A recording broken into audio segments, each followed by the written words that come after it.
কালো কালার কেউ পছন্দ করে না, কিন্তু সেই কালো যখন আল্লাহর ঘরে আপন হয়ে যায়, মানুষ সেই কাবার কালো গিলাফ দেখার জন্য পাগল হয়ে যায়।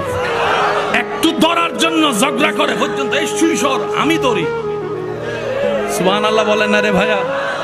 কালো কত দামি হয়ে যায় রব যখন কালোটাকে আপন করে নেয়, বলেন না সুবহান।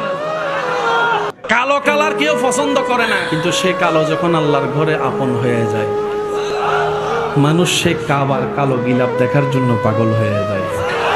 একটু ধরার জন্য ঝগড়া করে পর্যন্ত এই সুইসর আমি ধরি।